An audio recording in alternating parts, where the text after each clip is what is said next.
I'm starting off this review with the conclusion. For those of you unaware, Logitech acquired Astro, and this is the first Astro headset that has been released with Logitech at the helm.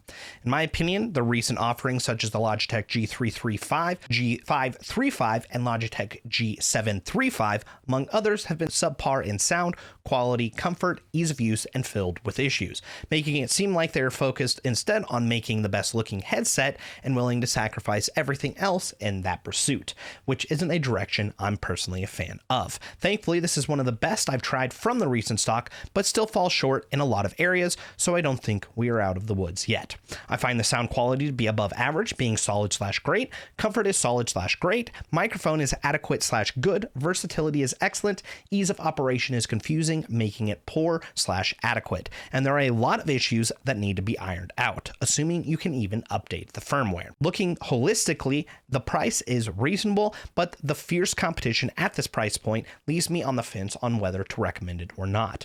At $150, they'd be fantastic. At $229 and with no issues, also a win, but with the issues it's currently got, it's going to be questionable.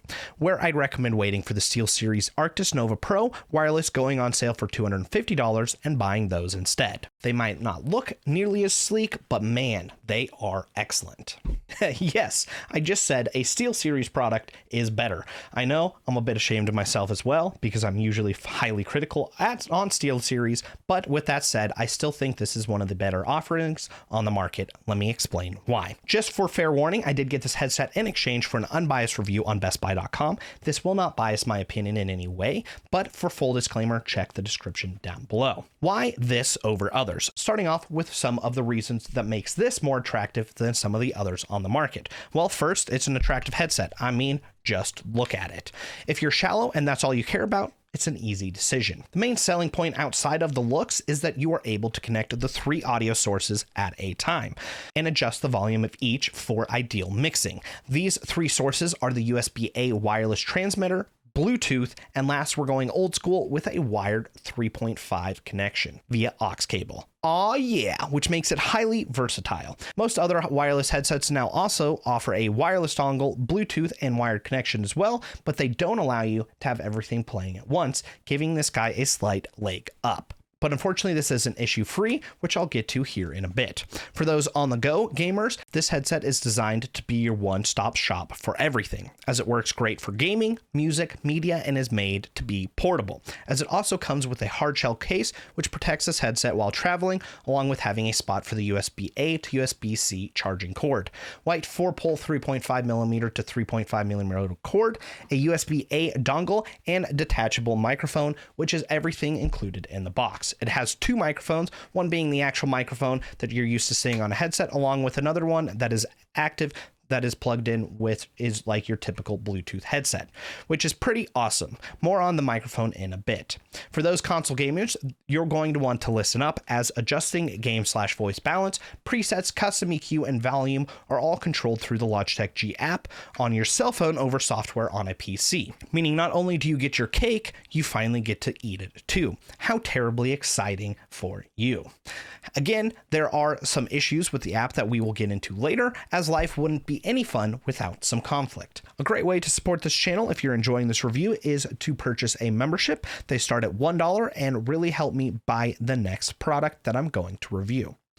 Moving on to the controls, the USB-A wireless transmitter has 2 modes.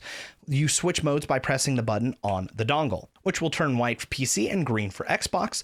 On previous Logitech accessories, this has been hit and miss for me if it's actually going to work, as a lot of times they're defective. I didn't have any issues here, and best of all, it actually saves your settings. So if on PC, it will start back up on PC and vice versa, over having to change it every time. I tried to use the Xbox version on the PS5 for funsies, and while it registered it being connected, I got 0 volume, but the microphone worked. This tends to be a thing where they artificially block it. I did also finally was able to buy a secondary dongle, which was like $30, which allowed me to use it on PlayStation and PC, and that one works just fine. Starting with the right ear cup, on the top you have the on/off button. Holding it will make a jingle that is actually easy to differentiate for on/off. Below that, you have the Bluetooth button, which if you hold will make another jingle and go into pairing mode. You do not need to turn this on separately as it automatically turns on with the headset. When you don't have the headset connected to the wireless dongle, you can also use the traditional power button over holding the Bluetooth button. Below that is the joystick, which is unique. Up down is volume up/down. Left/right is game/voice balance, which is only available on Xbox/PC when set up correctly, and not available on PlayStation because PlayStation owners are losers. No, that's not a PlayStation behind me. It's an Xbox disguised as a PlayStation. I don't know what you mean. That's how ahead of the times I am. Bluetooth controls are as you would expect with a single press to play/pause, double to skip, triple to skip back, and hold for Smart Assistant. You can change profiles and custom EQ via Astro app on the cell phone. No dedicated PC app such as Astro Command Center or Logitech G Hub is available as it doesn't show up. App shows the battery, pressing opens the actual percentage, same with the volume. Also voice/chat balance, but there is a star/dust background which constantly makes the screen seem really dirty and I don't like it. On the headset itself, max and minimum volume has a jingle along with only chat volume, only game volume, and having them both perfectly balanced, which I appreciate since this isn't a knob you can feel. Moving on to the microphone, as mentioned, it comes with 2 microphones, meaning it should be totally twice the price as other headsets.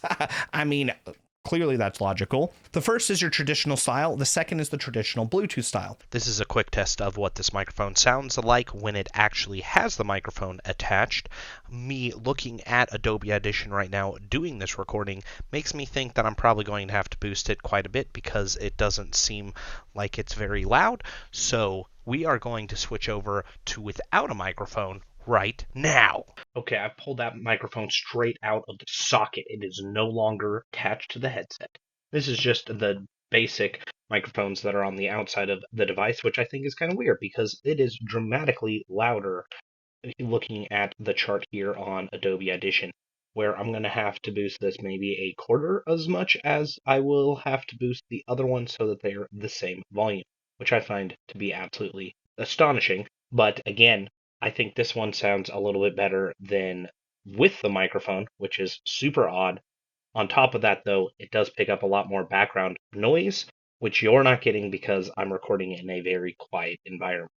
I've now switched back to the normal headset, and it's a lot louder for some reason in Adobe Audition because this is Blackmagic. I don't understand what's happening right now because really I did this so I could say that regardless, I feel like this microphone just is not the best sounding microphone, but now I'm completely perplexed that this is so much louder, which also makes me wonder that if volume issues are going to be a big issue for people that are playing with this. So perhaps ask people that actually use this headset on a regular basis with the microphone if this would be a good choice for you, if that is what you're going to be using it for.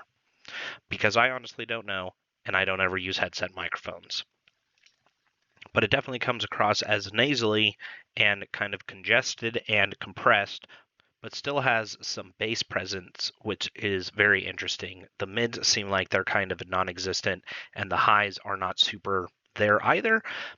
And my thought process behind that is that my speech is still clear and easy to understand, making it so the whole point of this is good.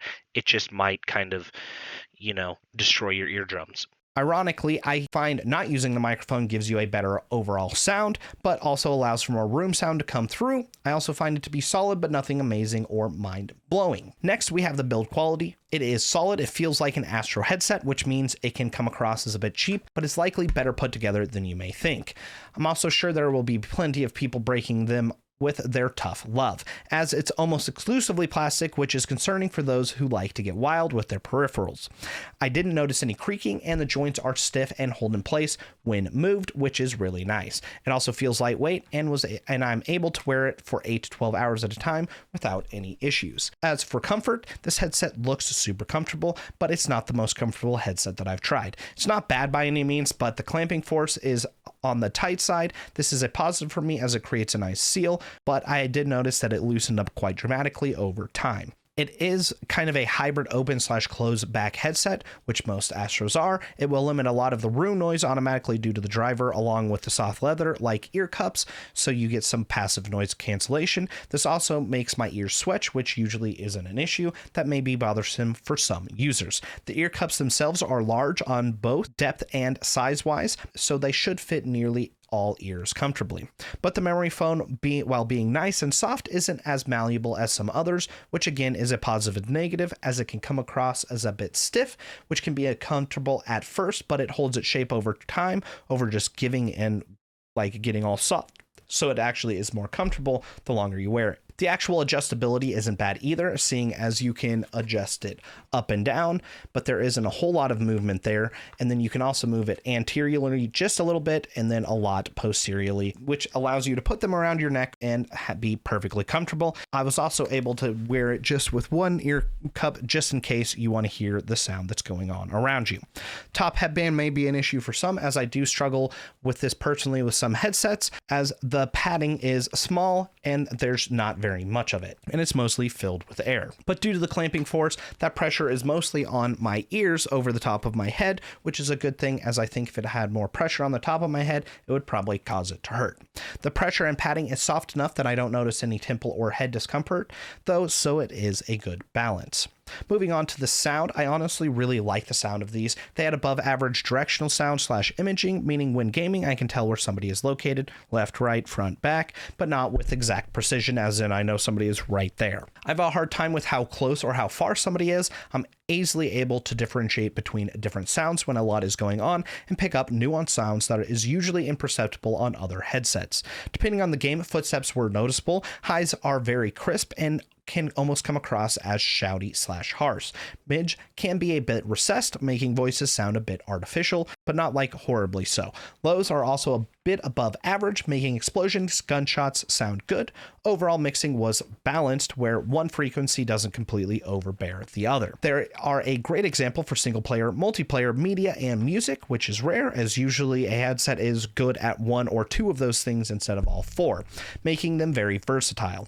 While they aren't the best sounding headset I've tried, it's definitely one of the better ones, and if I didn't have a stupid amount of headsets, most being more expensive, I'd rate them higher. But with the other issues I have, it makes it harder for me to recommend them for the price. Speaking of those issues, moving on to them, the joystick is going to be a hit or miss for a lot of people. I like that it simplifies the process, as up / down changes volume, but the negative part of this is it isn't precise as an actual wheel. Left / right allows you to adjust game / chat volume, assuming you are on Xbox and have it set up correctly on PC, which I used a lot while playing COD Modern Warfare 2 with friends on Discord, as game volume is intense on that game. Next, if you have Bluetooth device connected, it also allows you to press it for play / pause, double press it to go forward, and triple press to go backward. Otherwise, you control that volume mix on the Bluetooth device itself. Sounds complicated? It kind of is, and one of my biggest complaints. Which brings me to the next issues that I ran into, which is difficulty getting the correct volume. As there are too many volume sliders, my typical setup was a USB wireless transmitter to PC. On my PC, I had it set to Astro Game for my default sound and Astro Voice for default communication device, which allows me to access game / chat balance, which means that I have technically three sounds here. One being my PC sound, then my headset sound, and then the balance between them. It's probably easiest to put headset volume at 100% and then adjust on the PC, as that gives you more finite control, but then alerts such as powering on / off the headset is super loud, and I think it wears down the battery faster. It also auto turns on Bluetooth, which means if that's also connected, you have a third sound volume there, which again is controlled through the phone / Bluetooth device itself, which means if one thing is louder than the rest, you have to sit and pause and go, is this coming from my PC, my voice / chat balance, or my phone? Additionally, sometimes the Bluetooth will automatically adjust the overall headset sound, making it so everything is quiet, and then you have to turn up or down the volume, and it'll go back to what it was previously. This happened regularly for me, which was frustrating, but the good side of this is that you can set Astro Voice to, say, a video playing on YouTube, your Bluetooth playing music, and your game volume going at the same time at different levels, which is hard to find without buying something such as the Go XLR. Which brings me to the next problem. The Astro app needs some work, mainly with just working, period. As often it wouldn't even register that my device was connected, and even though it was in the Bluetooth settings, which is what it tells you to check to ensure the connection is actually working. When it finally connected, sometimes when you went to switch the EQ presets, comes with 2 stock, Astro Immersion and Astro Footsteps, along with the ability to create your own EQ, it wouldn't switch over saying, again, it isn't connected. Add that to the custom EQ doesn't seem to be working at all, and it is limited to a set 5-band EQ, limiting overall customizability. You can adjust voice/chat volume and headset volume through the app, which is nice, along with checking overall battery level and a percentage. So while there is a lot of value here, there are 3 things that I think are frustrating but also beneficial depending on how you choose to use this headset. 1, most people won't want to connect to Bluetooth, meaning learning how to use this headset and adjust settings won't happen.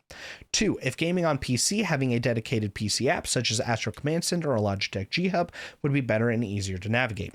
3, the only positive if you primarily game on console, this allows you to not have to use a PC to adjust the settings, which is nearly unheard of in the current headset space, which I totally respect and give some props to. So going back to the conclusion, I would love to hear what your thoughts are in the comment section down below of what you think about this headset. Are you going to pick it up? If so, I'd love to hear your thoughts on it. What do you think about Logitech instructions, good or bad? If you like this review, leave a like. If you didn't like it, give a dislike. And if you want to see more like this, hit that subscribe button. The best way to support this channel is through memberships, which start at $1. Otherwise, I will see you and your beautiful face on the next one. God bless and peace out.